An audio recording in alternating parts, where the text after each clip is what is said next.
Hi, my name is Samuel Shropshire. I'm an American citizen living in Saudi Arabia. I came here in November 2011 not knowing anything about Islam or the Prophet Muhammad, peace be upon him. Most of what I had heard was extremely negative.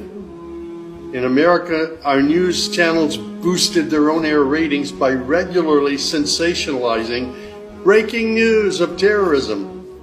Every 30 minutes, one witnessed horrific scenes of bombings and bloodshed and murder, often one Muslim group fighting against another Muslim group. As killings and beheadings took place, there were always the shouts of Allahu Akbar, Allahu Akbar, God is great. I was invited here to Saudi Arabia by Safi Kaskas to work on what was known as the Q Project. Dr. Kaskas wanted to produce a new, easy-to-read American translation for the next generation of young Americans. Since I could not read or speak Arabic, I wasn't doing any translation work.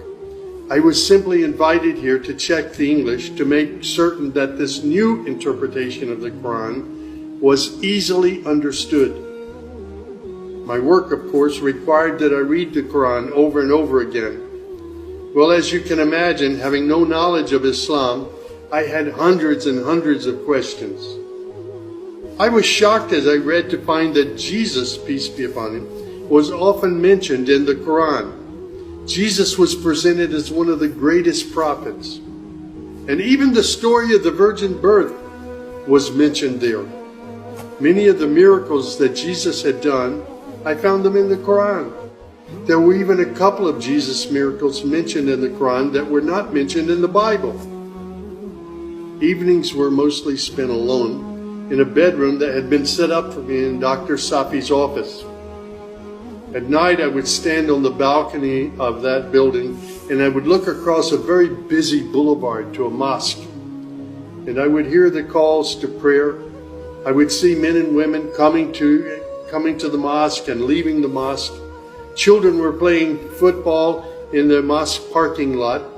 Except for the minaret, it appeared to me to look like a typical Christian church in America. My heart longed to be in that mosque.